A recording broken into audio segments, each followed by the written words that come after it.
My name's Tom McGinnis. I would like to welcome you to my shop, Ozark Forge.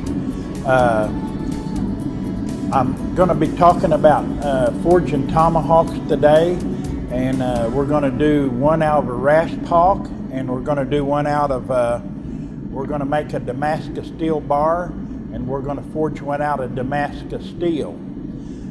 I've been making tomahawks for several years now. I make several hundred a year, and I know how frustrating it can be sometimes just getting started. This is just a basics of how to do it, and some of the problems that I had, and maybe I can help you overcome some of the problems in forging a hawk. A tomahawk is not hard to forge. It's just a lot of little techniques that you need to learn to do it well. I can forge about 30 a day, the forging part. And I'd like to now take and show you some of the things you'll need to be able to forge a hawk. One I sell a lot of is a Rasphawk, made from a rasp, which the old timers took and used every bit of material they could. You know, like iron was a precious commodity. They couldn't just go buy it. They had to make their iron. And so they used everything they could. And a rasp, an old horseshoe rasp, was one that they used a lot to make knives and to make tomahawks. And here's what it takes to make a rasp tomahawk. It takes about a 3.5 inch piece and a 10-inch piece. This is all you need to make a rasp tomahawk. We're going to go to this stage, and I'm going to show you how I do this. We're going to forge weld it together. We're going to put it in the forge here in just a minute. But here is a few of the tools that you'll need to do this job. You're going to need a drift, and there's several different kinds of drifts.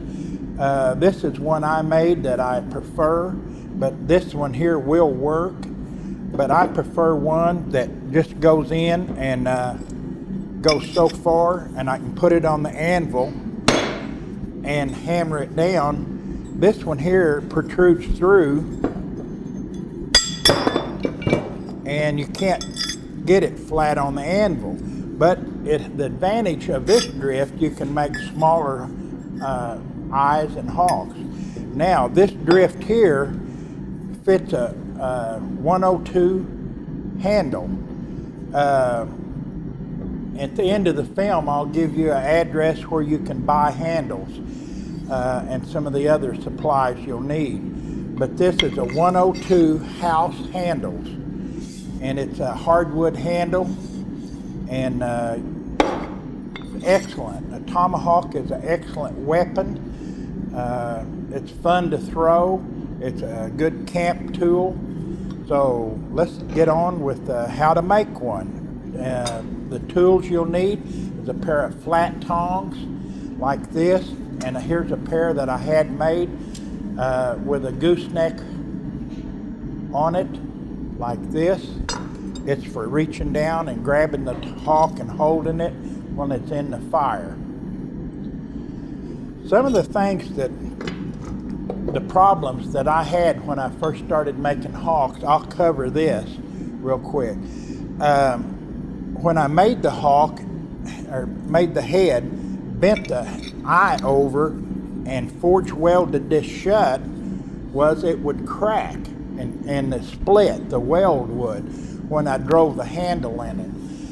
This right here, of course the old timers couldn't do this, but this will stop the cracking and help you get better welds. Just spot weld this right here at the top, and it also holds your piece in the center. And the reason this piece is put in the center is so when you hammer this out, you can get a wider cutting edge. A legal cutting edge is 4 inches from here to here. anything in competition, most competitions, is illegal, but you're allowed 4 inches of cutting. And it's easier to achieve that by adding this third piece in the center right here. It gives you more material to draw it and to shape it. One thing I'll be putting on the Hawk is 20 mule team borax. It's a flux like you would put on a welding rod. What 20 mule team borax does, it keeps the steel from oxidizing, and when it melts and goes on there, it helps the steel heat up at a more even heat. And it's almost a must.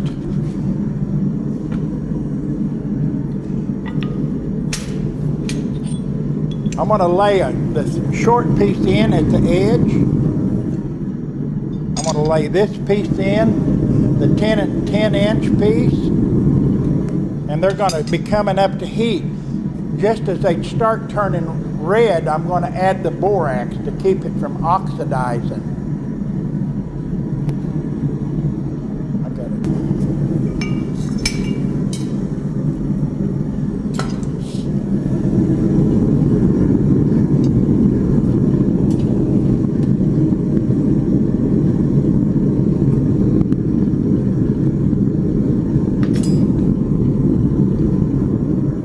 I'm going to add borax. You can see I've got a little bit of oxidation. I'm going to clean it.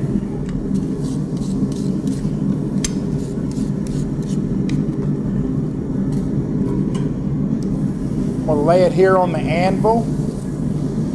Borax both sides of that piece. The quicker you get the borax on it, the less oxidation you have. Notice I'm just boraxing one side of this. The other side doesn't need it. I grab the metal by the end, I turn it at an angle, find center, peck it around. Now, the real important part, hold it with a hammer, grab it right here, close it up. Bring it up against the face of the anvil, make sure both sides are even, bring it down. Now take your drift, put on the inside, fold it over, turn your ping down, draw it down.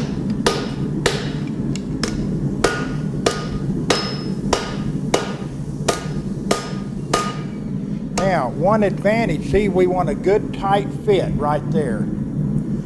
Okay. One advantage that I have in my shop, I have a hydraulic press, and this is where I use it. But you don't need a hydraulic press. I'm going to draw that even tighter right here. Now we got a good tight fit. I'm going to pull out my cutoff chisel. I'm going to set the point of it here. Open it back up just a little. I add the third piece right here. Always put your chisel back so you don't get it with your knuckles. Pound it down. Drive that in. Close it up.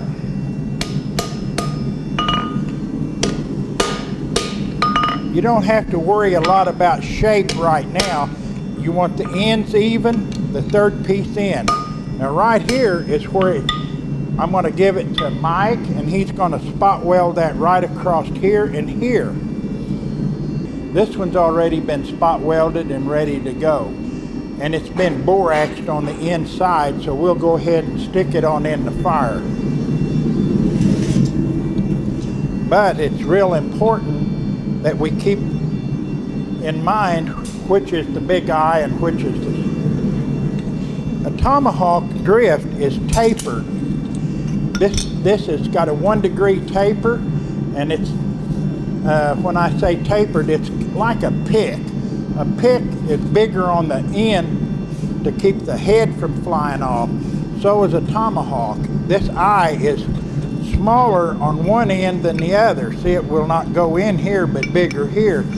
So when you go to throw it, it won't sling off the end. So we're going to go ahead and add this back to the forge.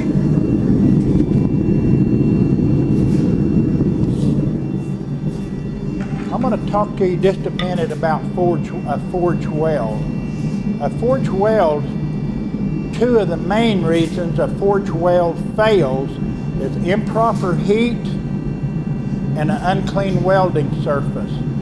So we're going to make sure that our fire is running about 2400, and we're going to watch the metal. You'll get to where by looking in the forge that you can tell the temperature within a couple of hundred degrees by watching the borax on the metal, whether it's bubbling up and boiling or the color of it. But what we're going to be looking for is a solid bright yellow color. In a gas forge, doesn't get near as hot as a coal forge, but they both have their advantages. But when you're doing a great amount of tomahawks, like if I do 30 tomahawks in a day, forge them up, there's no way I could do that in coal. There's another art to maintaining a coal fire. That's another art in itself. But we're going to be looking for a bright yellow color. I'm going to wait till it gets a good bright red, and then I'm going to pull it out and borax it and go back inside. Okay, now Mike's got this one all welded. You can see here on the ends, both sides. Now this is the big side, it always goes up.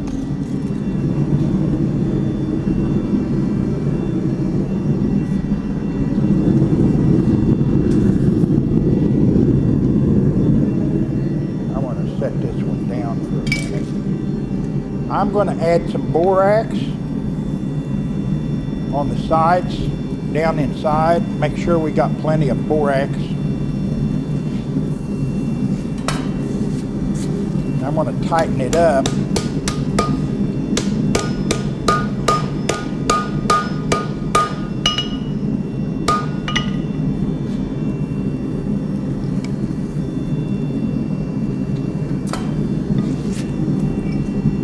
Now, when I bring this out, I'll be bringing it out at a welding heat, and it'll be bright yellow. I'm going to make 6 blows that are real important, and you just have a few seconds to make them. I'm going to make one here, here, here, here, here, here. The reason for that is so that it's forcing all that borax and stuff out of the metal like this. So here we go. A gas forge is a lot like a coal forge. You have areas in your forge that's hotter than others. You can hunt the hottest place by looking in at brick inside, and I've got a bright yellow spot back inside. I'm going to raise the lid and let you look in. If you look back inside there,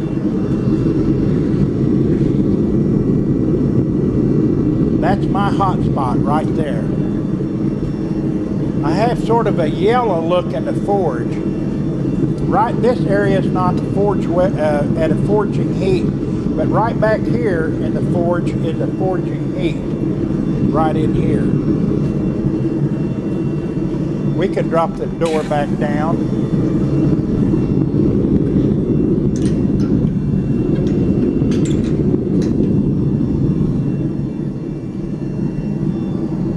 We're a dealer for Bear Forges.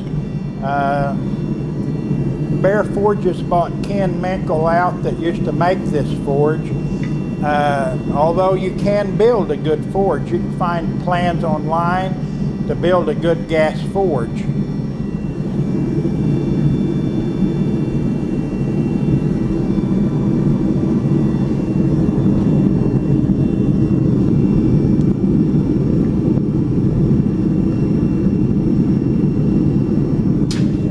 We got to have a good even heat on that, and right now it's not quite there. We're going to have about 3 or 4 seconds.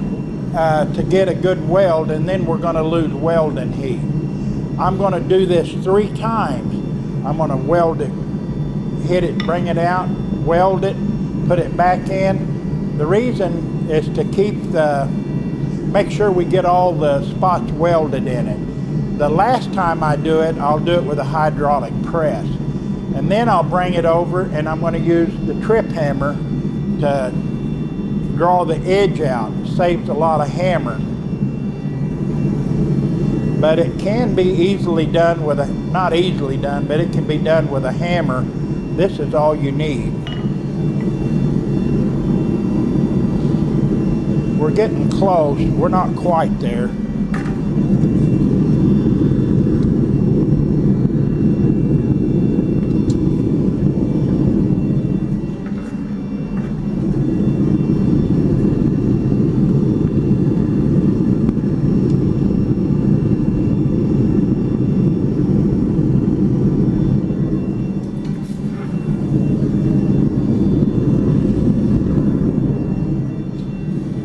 The first time you bring it to heat takes the longest.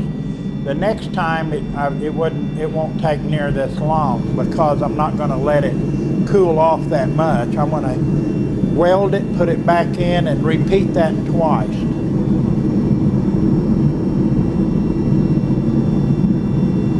We're getting real close.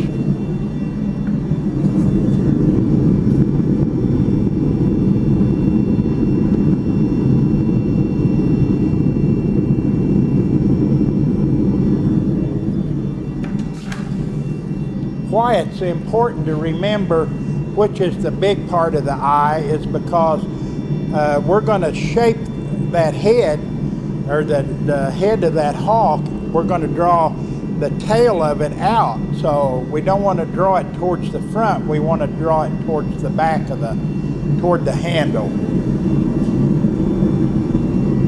Okay, we're going to do a forge weld.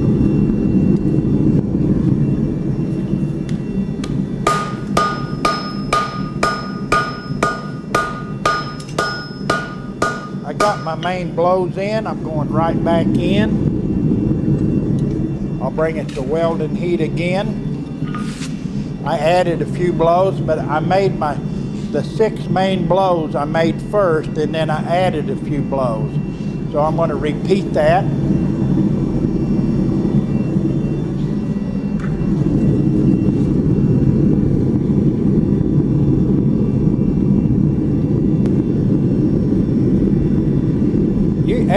You may not be able to see it on camera, but there's some little sparks coming out.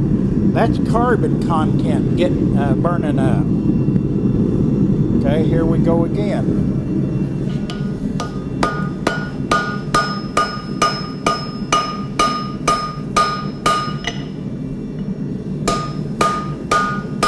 I'm going to add just a little bit of borax on that down inside.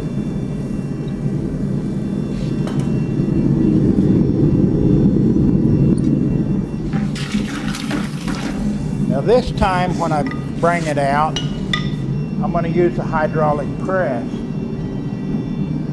And then I'm going to go to the power hammer and I'm going to shape it. And I'll be doing it right here.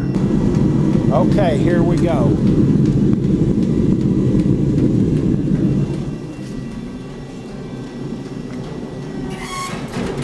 That's 50 tons of pressure just put on that. Now I'm going to come over here and I'm going to draw a little more. Now, why it was important to keep the eye, watch, I'm going to draw the tail out.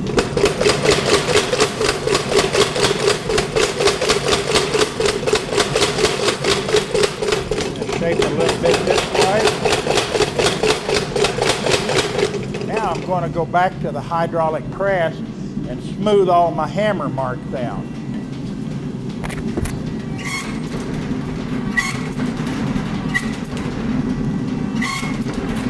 Now, I've got the width I want, I'm welded up. Now I've got to come in here. I've got to reshape the eye.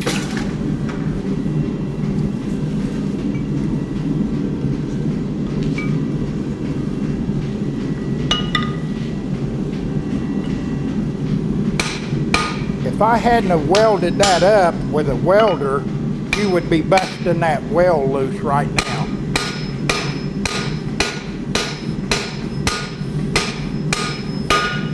Now, that's why I like the shorter drift. I can use the anvil now. I've got an excellent fit on the, we've got an excellent fit right there. And this part I've did on here, I can use it to line my blade up to make sure everything's straight. So we're in good shape. Now we're gonna knock it off and let it cool, and I'll show you.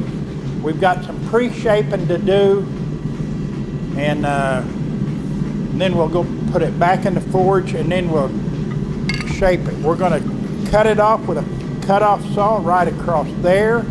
I'm gonna grind the front and grind the notch in, and then hammer it on out to shape. So that's what we gotta do now. And we got a real good fit on it. We'll just let it cool down. Mike's gonna get the tongs and set it outside. Or just take that, Mike. Outside? Yeah. Now, after it's shaped, it'll look like that, but after we get done hammering, it's gonna look like this.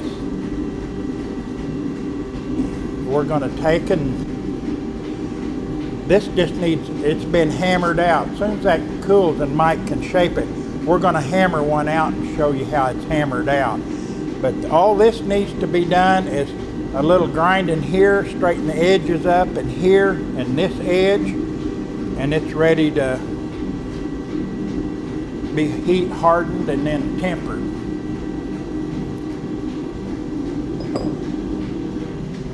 This is a pretty important part of stopping from getting bad welds or have a weld break. You need to grind this off right here, these edges, flush them up, and then we're going to chop saw it off here at the bottom, and then Mike's going to grind that down, and he's going to start the taper. So all we have to do is go back to the forge and hammer it out. But I've had bad luck by not grinding this flush. These metals, it seems like they expand at different rates, and I've had welds crack because I didn't flush everything up. So if you have a problem with them breaking, just make sure you're flushing everything up. So I'm going to chop saw this off.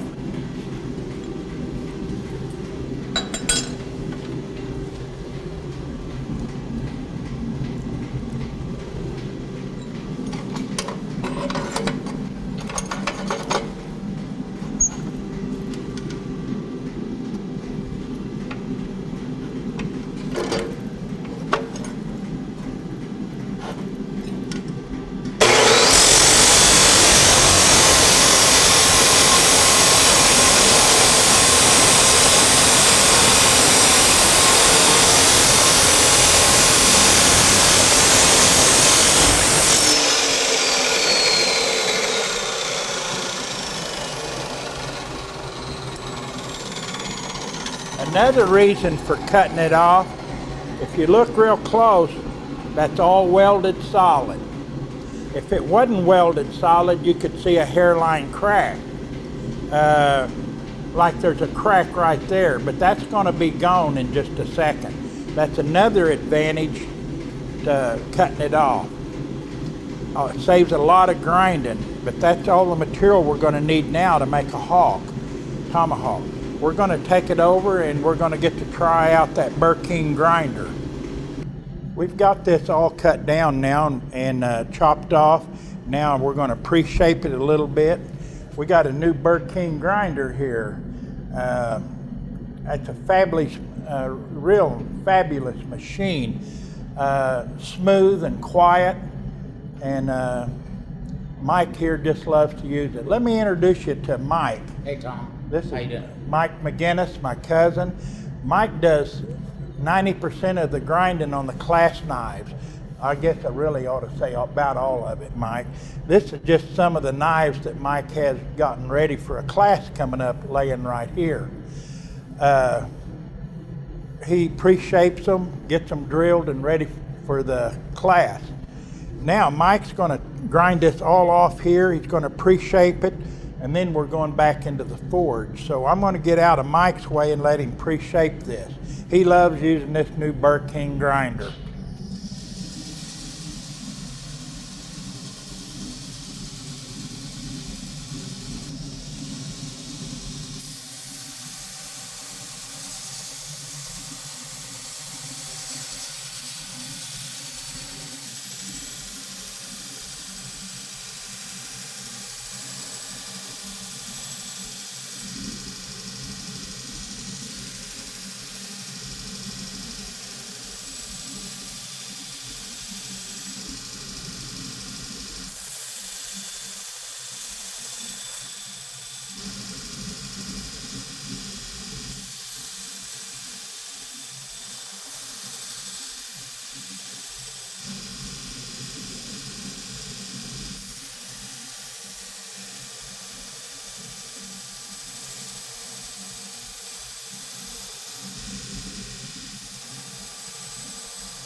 That's just a 1.5 horse machine, and it's really pulling the metal off of that tomahawk.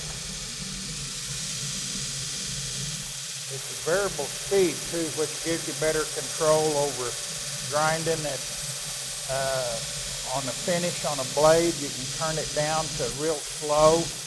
You can even grind barehanded. Turn it down and your metal won't even heat up.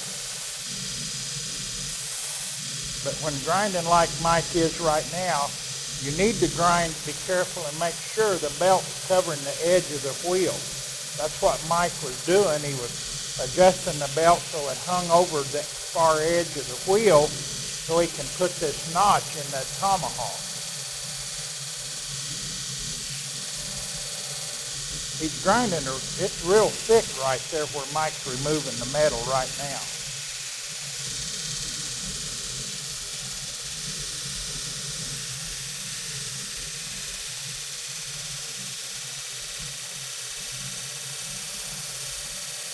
Notice the carbon content in the sparks. See the explosion off of the sparks? How it goes out and explodes like a sparkler? That's a good indication of high carbon steel. So we know we got plenty of carbon in that tomahawk. To hold a decent edge, 0.50 points carbon is the minimum amount of carbon to hold an edge. Mike's removing plenty of metal right now. He adjusts the speed down to do a little more cleanup. And I believe he's almost got it. And we're going to go back to the forge.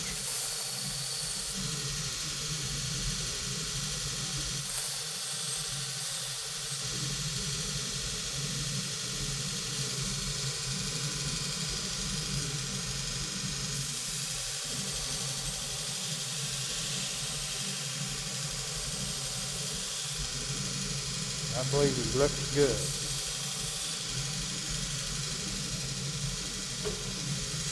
You can see it's pretty hot. See what we have, Mike. Okay, here's what we have. We're going to take a little more metal off right here.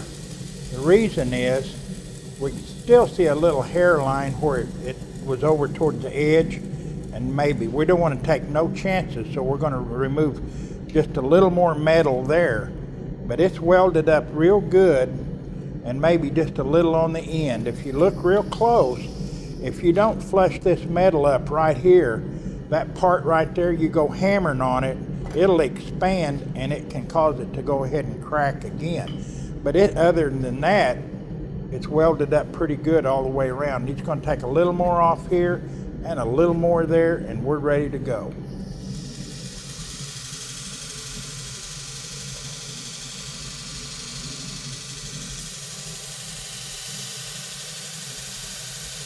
Right there on the tip, Mike.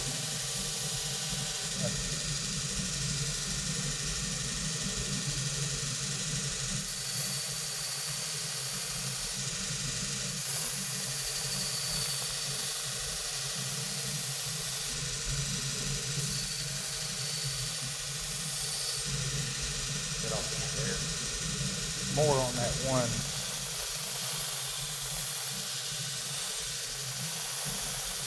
That probably got it.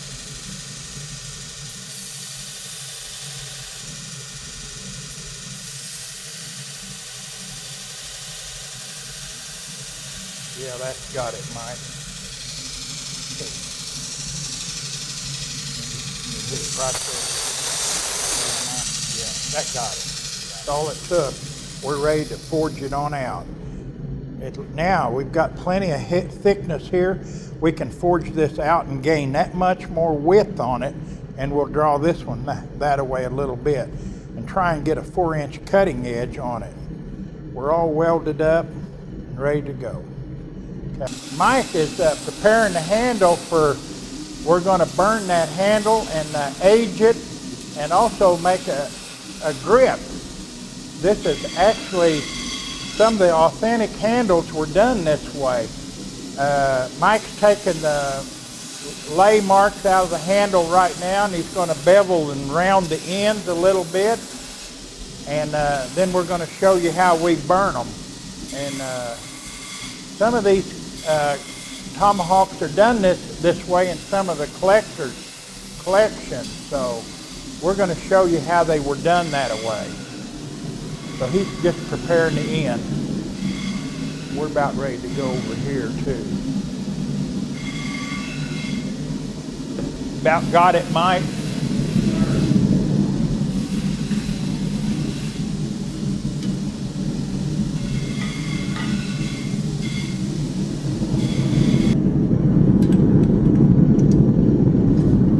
Now we're going to do the final shape. We're going to draw the tail of this out.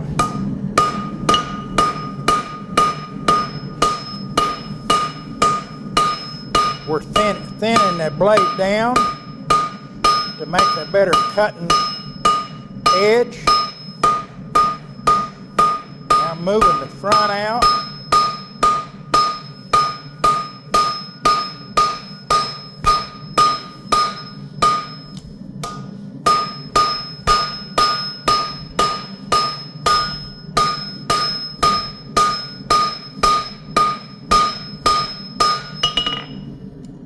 About got what we want right there. Now, the last thing this gets, while it's still hot, it gets the Ozark Forge stamp right here. And right below that, we give it a McGinnis stamp. So it's marked. Now, turn it up, make sure our eye fits good, everything's straight.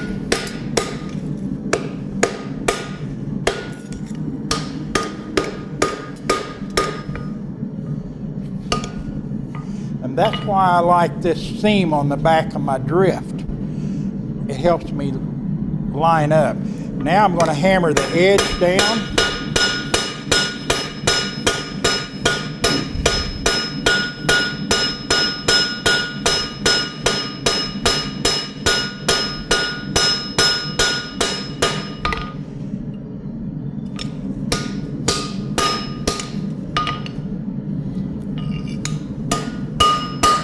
Just doing some final straightening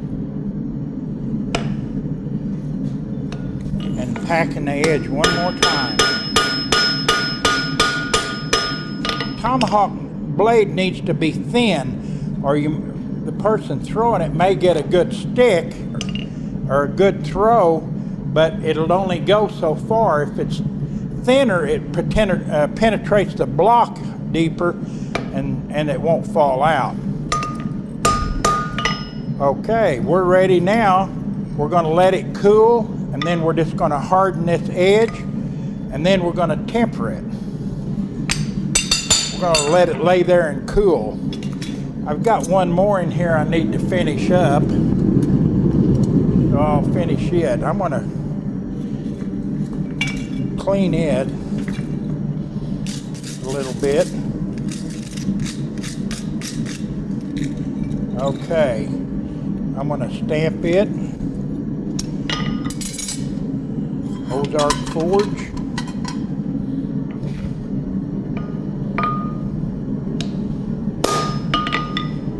And McGinnis right below it.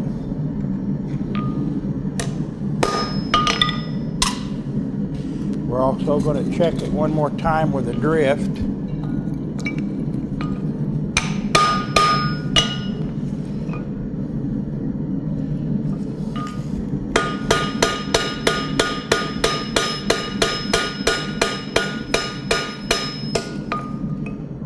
I'm going to let them cool before I harden them. I don't like to harden the whole tomahawk. I just want to harden the cutting edge. So I'm going to let them cool down. And then we're going to harden the cutting edge in Texaco tempering oil. Now I'm going to show you how we do the handles.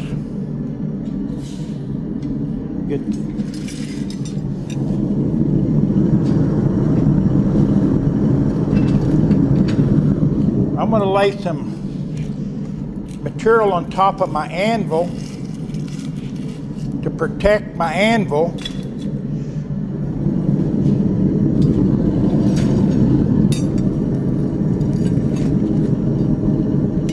And I'm putting in a horseshoe rasp in the fire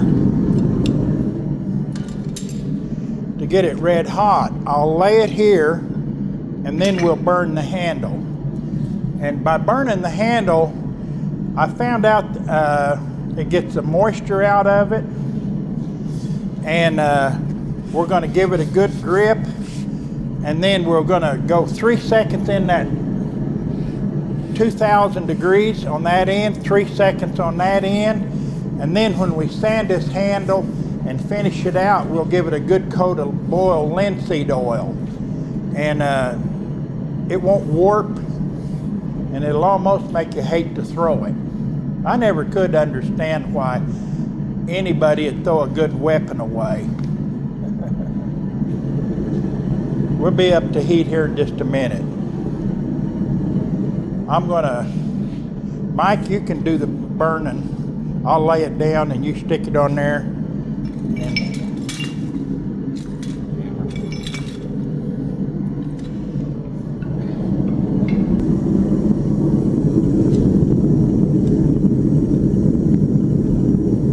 Hot enough. There we go. Right there. That's good. That's got her, Mike. Do the other side. That's got it. Okay, now I want to take a different pair of tongs. If I can find them. Right here. Now I'm going to take the handle. You can see the handle.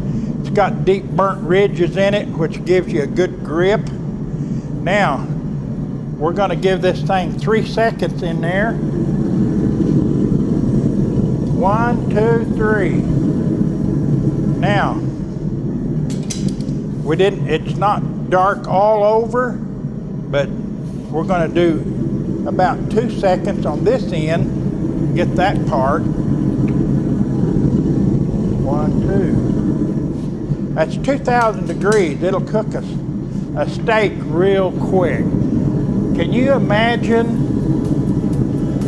I often look in this forge and I think about hell, how hot hell is. And hell's a lot hotter than this. And I can't imagine being in a body that can't die, that has to endure this torment, and it's forever and forever. So I like to forge. Every time I look in that forge, I think about that. I think about what Jesus did to keep us from having to go through this. He died on the cross that we might have eternal life.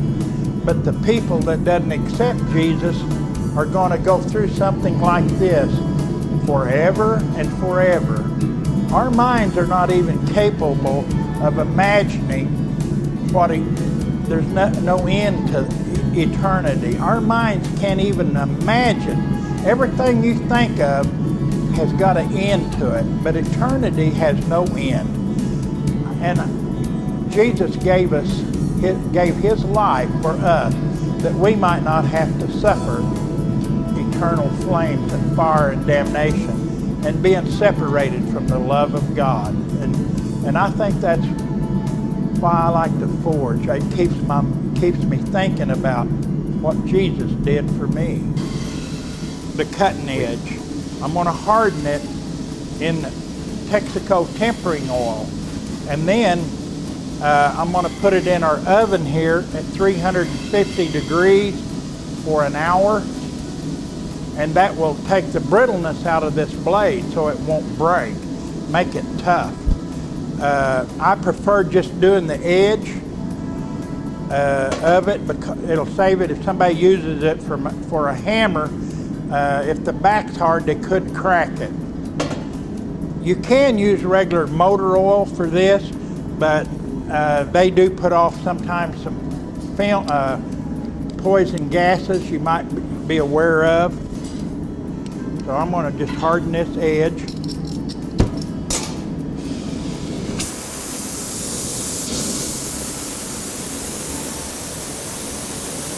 I'm going to have Gary come here for just a minute. I'm going to show you how hot we got to get this. I'm going to heat this up, and when a magnet won't stick to it, that edge has reached critical temperature, and a magnet won't no longer stick to it. But we want a good even heat. I pretty well have done enough of them. I know the color, but I just want to show you. Okay, now watch. The magnet will sit right there, but it won't stick out there on the edge. But watch. See, it won't stick there. Okay, when that magnet won't sit, then that means the molecules in the steel are moving around. Right there is all what we want to harden. The oil's been preheated to 90 degrees. I'm going to do a couple of these. That's all we need.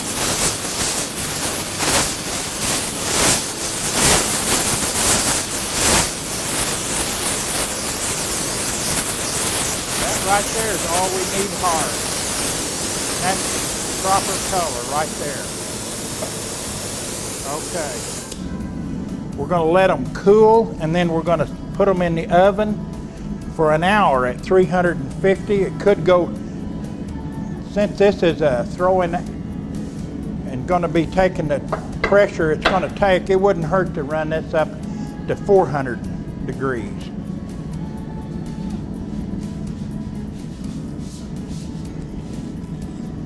Okay, that one's done. We're going to let this one cool just a minute more. I'm going to set our oven. This is a Paragon tempering oven. Hit stop.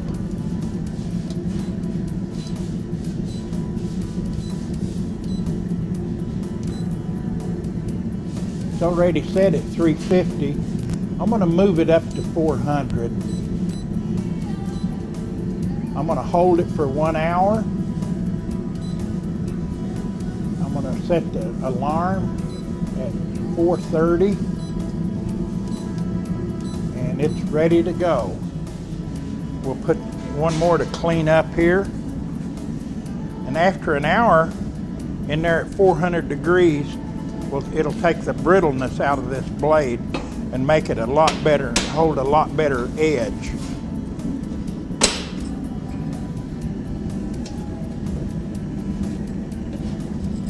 set them in here. Come back in an hour and they'll be ready to go. In the meantime, we're going to show you how to finish out the Tomahawk handles. Mike's got them, the one we burnt here. Here's one that we burnt a while ago, and he sanded this and buffed it, and he's sanding this one. And now Mike's going to give it a coat of boiled linseed oil. This protects that handle and gives it a beautiful finish. Yeah, this is boiled linseed oil. You can buy it at any hardware store, and it works real good on Tomahawk handles, and it doesn't take a whole lot of it. You can see how it penetrates, and you can come back in an hour and give it another coat too.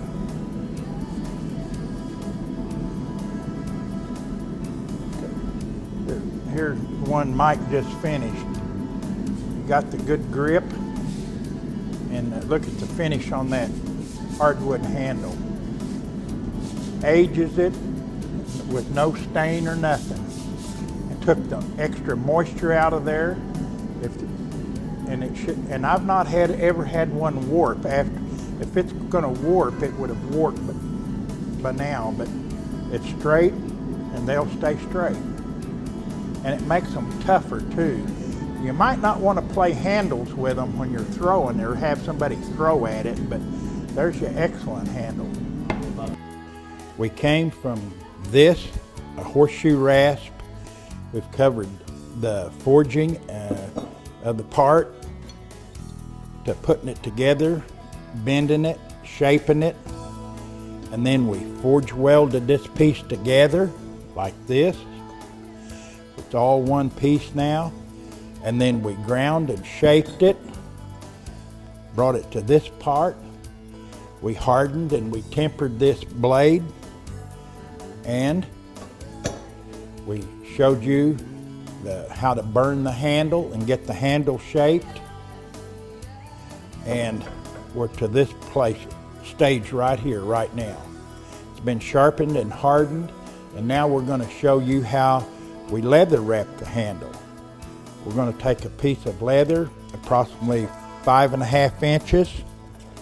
Now this is more than we're going to need, a 5.5 inch square, but that's more than we need, but we're going to fit this up close to the line like this. Now this handle is at an angle. What we want to try and achieve, we don't want that line to quite touch, so I'm going to put a line down through there.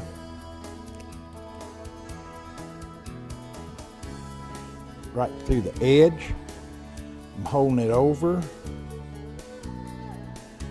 Okay, now, as I fold that over, I don't want that to meet in the center. The reason is we're going to draw it we're going to sew it and draw it. But I am going to cut that to that line to get it better shaped. Okay, now I'm going to put it back up, see how our fit goes.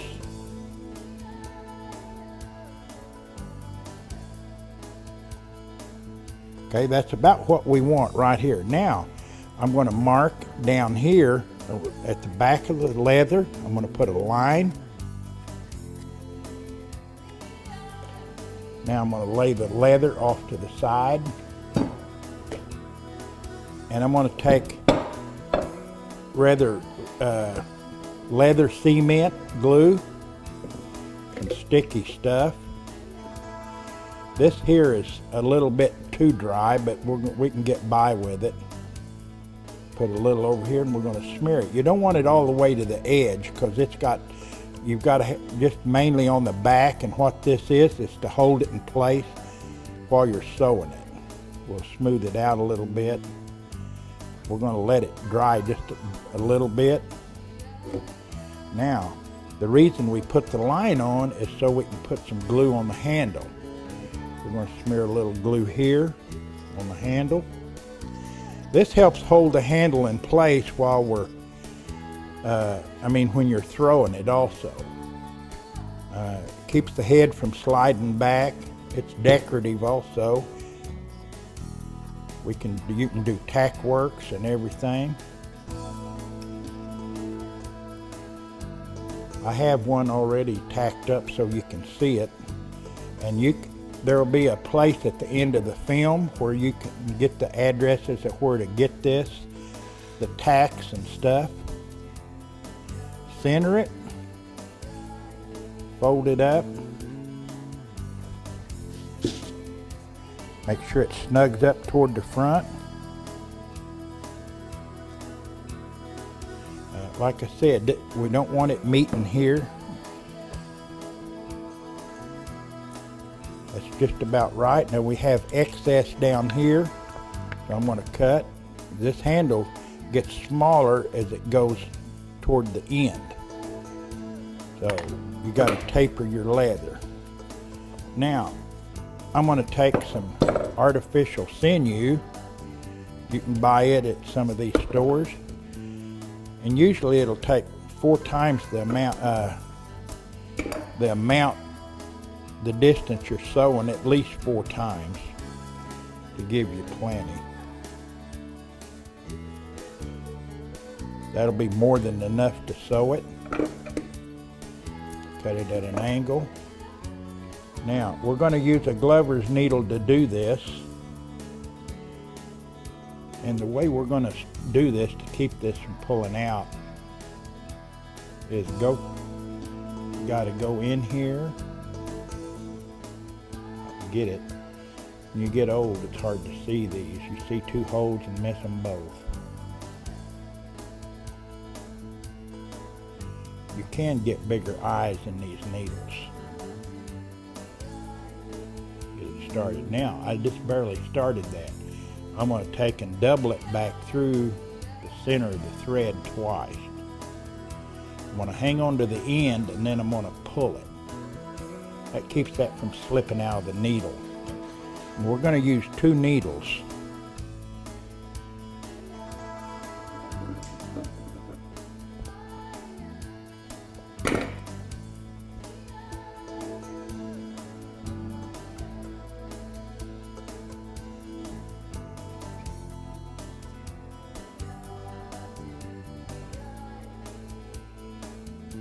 Okay. We're going to take an awl, and it sometimes makes these holes a little easier.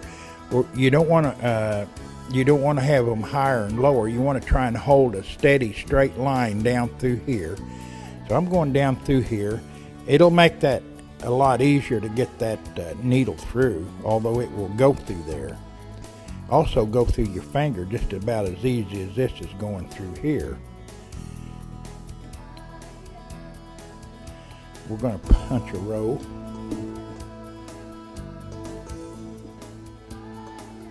Try and keep the distance in between these even. It'll help it. It'll look a lot better when you're done. We're going to use a cross stitch coming down through here. And this one's pretty well done. Okay, now we're going to start out with a square knot going through both sides.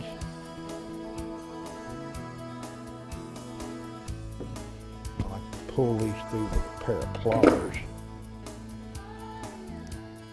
Getting started is the hardest part about this. We missed the place where we're supposed to go. Okay. Now, you need both ends even right here. Both ends of your string even. I got both needles down here. I'm going to sit on this thing. Helps me hold it. I want to start out with a square knot. We have a square knot right here at the front, and by squeezing the head down here, our leather is still free to move. Now here, we come across with this one, start through,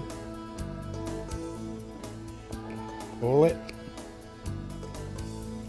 Now this is where we get across gets its name. We're going back through the same hole on the other side with the other thread. Back through the hole. One thing about Glover's needles you got to watch is that edge of that needle is like a razor blade, and it will cut your thread sometimes, so you have to watch that. And then we just repeat this method right down the blade.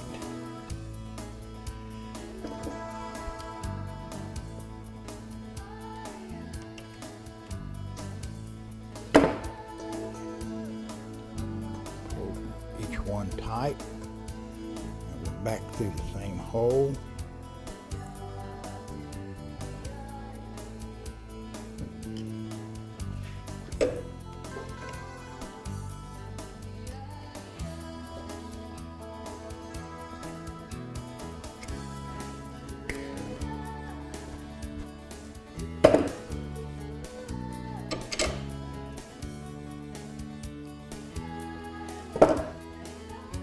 If we hadn't glued that leather down, you'd be fighting with it to get it lined up. But by gluing it down, it stays lined up real well while you're sewing it. Keeps it from slipping on there too. Put this one through first. There's a lot of other things you can do to decorate these up. Horsehair scalp locks and stuff like that hanging from the belly of a hawk looks real nice. I don't believe I'd put rabbit fur.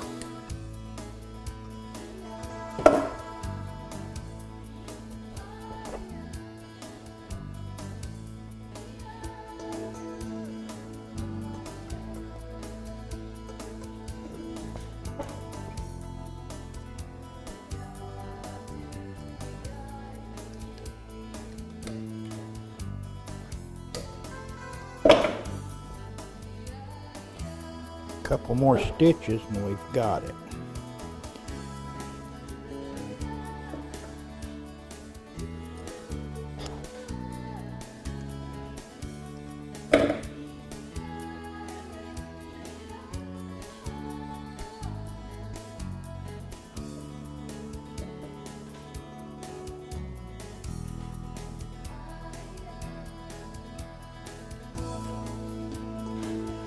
Come out about right on our thread.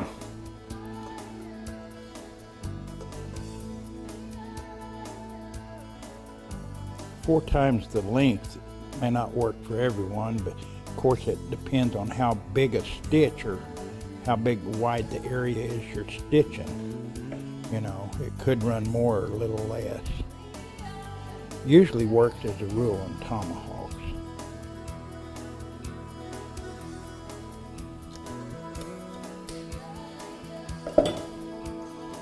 We're going to end it with a square knot. But I am going to maybe try and go back up through there and run the risk of cutting a thread, but I thought I might run one of them back up through there just a little bit. Right here. We'll go a little below my stitch hole and run one more back. That's on account of that one. Leave it alone. Sometimes a drop of super glue will even work. You run the risk, though, of cutting a thread every time you run it through the hole. Because the point of that and the sides of this needle are just like a razor blade.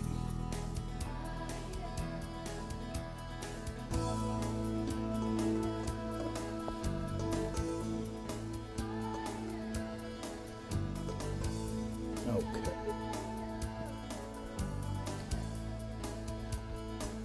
I'm in trouble getting that one through.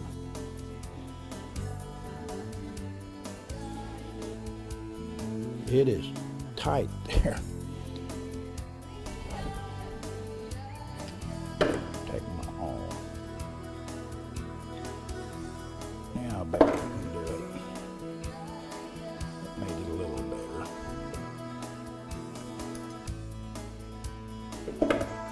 see them things are sharp. I just stuck it through my hand.